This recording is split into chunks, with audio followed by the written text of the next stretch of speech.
lung ku ni bibang medwa na ti bun sang tlai khap ing kamem dung tlai yet le ruat we kat le dip na bun sang hang knok na pung roh yo hai ne ko mem dah le mngwa ti bu ko ta le ruat we nyu mak nu tru ko nu ti to hang tlai ke kal giờ nó rồi này nhiều mạ đâu mất cái này mà tum rồi này nhiều mạ bằng lửa lô đua lên từ như xứ lửa năm à bắp nhé lửa năm nhiều mạ đâu lửa lô đua như xứ cái tao lại do cái cầm ta cái tao lại mạ hàng lại bu kê cả lên từ lại quay e trong hàng Trung Quốc giờ nó mình từ đã nhiều cái nút na đáng cộng sản Việt Nam thì nhiều thầu về lăng lần cha lên từ nãy buồn sang bu đã đi cái này này tao mình nhom ác xăm lại lần ví dụ chiêng là đào Hoàng Sa Trường Sa đi cái lại non như xịt Trung Quốc này giờ nó nạ buồn sang po lấy cái từng đi lại đi cái lại non nữa nhiều chỗ mạng bè cứ tập năng nhập hạt kẹo từ lại số lại phiền như mồi từng lại giờ nó ấy bố hồ có mày đã cái lại video và đã rút coi mày bị thâu có bạc như cái đặc lợi nhuận nó nhiều tổ chức không biên giới nhiều chỉ trích Việt Nam vì đã kết án tù nghiêm trọng ông Lê Minh Thế, một nhà bình luận chính trị từng đăng tải các bài viết về ô nhiễm và tranh chấp lãnh thổ ở Biển Đông. Nên cho coi này bố mau cất ú con nóng bình luận lệ từng chia sẻ thông tin bởi đi từ hàng Trung Quốc ở Biển Đông hiếm bạ từ nhiều mạng cự nó nhiều nó hiếm bạ lại trong mình cho nên trả lời này lại chính ta buộc ta đánh giá để ta xem lăng cấp rõ để những ngạn lại chính lần đáo Hoàng Sa Trường Sa có một na đáng cộng sản hồ sĩ cớ Trung Quốc này lệ tương như thế này với tội danh thường được chính quyền dùng để đàn áp dưới bất đồng chính kiến lấy dưới bất đồng chính kiến nó lại hiếm bạ nhú mạ phượng cợt lấy lệ bình này á cợt là bực thương từ nhiều hiếm bạ lại bực thương lại gặp nhỉ lại bực thương lại chính hàng lấy nhú đa bù prey cả nạ buồn sang bực thương ú lệ tương hội đa Trung Quốc bộ tụ chùm nồng nọ lệ từ nhú nó như lệ ông Thế bị tuyên án 2 năm tù 6 tháng tù về tội lợi dụng các quyền tự do dân chủ. Hôm ngày 6 tháng 12 trong một phiên tòa không có luật sư bảo vệ bào chữa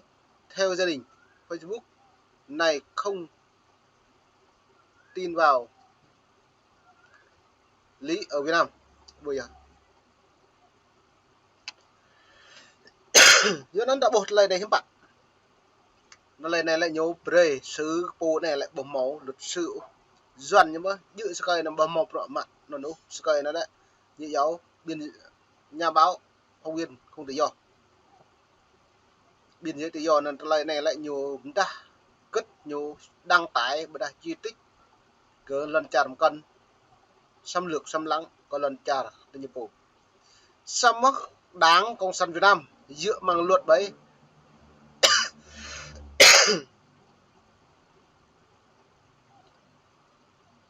dựa một luật hiểm điều 311, 331 của Bộ luật hình sự mà theo LA, theo LS là một quy định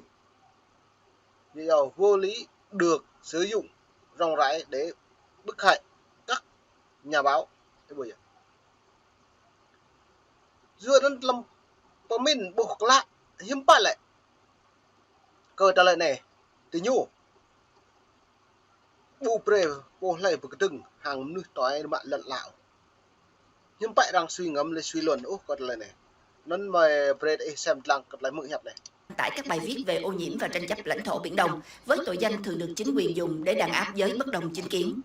Ông Thể bị tuyên án 2 năm 6 tháng tù về tội lợi dụng các quyền tự do dân chủ hôm 6 tháng 12 trong một phiên tòa không có luật sư bào chữa vì theo gia đình, Facebooker này không tin vào công lý ở Việt Nam.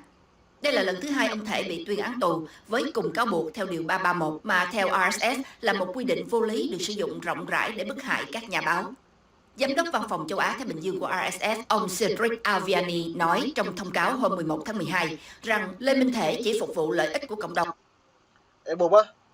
Sky Lê Minh Thế là nhiều po cứ po và thao cái năng út lại sọ cái năng nhiều sử dụng Facebook để chia sẻ thông tin bình luận mang non lại hiếm bạ càng lợi ích càng nạ buồn sang nuôi cộng đồng đôi sama tôi hàng các na công sản Hà Nội hiếm bạ nhật tươm nơi hiếm bạ bộ luật hình sự 331 bộ luật hình sự nó lại chính sót lại phiền đấy nhủ lệ trong nhiều mạng sự kẹo trên lại sót lại phiền đấy nhủ bộ luật nó lại hiếm bạ nhủ pre phát tan tát bà lần cha Việt Nam lại bù sót lại phiền này lại như vậy nên cả lại phiền hiếm bạ cho cái khi mình thấy hiếm bạ nhưng mà ruột lại này lại chính là hiệu mà lại phiền bộ mò sổ bộ mò pha ra lấy cả nạ buồn sang tao mệt vả cái bộ gật lên này nhỉ nên mệt vệ mưa đừng đồng bằng các bình luận về các vấn đề môi trường và quốc tế của đất nước mình và lẽ ra không bao giờ đáng bị tạm giam chứ đừng nói tới việc bị đưa trở lại sau song sắt. Ông Thể bị bắt vào tháng 2 năm nay. Cáo trạng nói những đăng tải của ông có nội dung xuyên tạc bịa đặt xúc phạm lãnh đạo đảng và nhà nước. Trước đó, năm 2019, blogger này bị kết án tù 2 năm với cáo buộc tương tự. Làm như vậy rồi.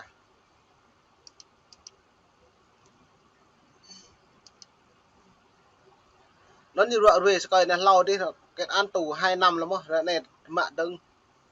2 năm đừng mà vừa những bạn lại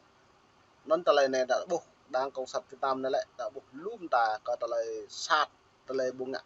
các bạn là cái cậu nhiều mạ muốn ý á tôi hàng đáng công sản Việt Nam tại dự đặt lăng từ lại phương hướng cật lấy nhiều tiếp lệ từng càng hợp tác như nào hàng Mỹ lại như là chỉ lợi dụng Mỹ đấy một phút là khai như là hàng Trung Quốc kia phục chấp có nhiều vừa cất lại Trung Quốc xa đảng thế nhiều khả ra Trung Quốc lệ nhạ mạ lần bật hạt này thì như bầu tui lên án đâu nạ buồn sang lây lên án Trung Quốc xâm phạm như dấu Biển Đông coi trở lại Hoàng Sa và Trường Sa vượt biên giới như bộ phim nạ buồn sáng lên án đâu rồi vừa ta nhô hàng Trung Quốc lên nhìn xa này tôi hàng cái pi bằng hàng Trung Quốc tại bộ đó là nhập phép tập quân bình như lấy chấm bạc Việt Nam như lại Bắc Kinh thứ hai ý bộ như tôi tuyên bố bởi diễn đàn coi trở lại này hiếm bạn là chỉ cả bộ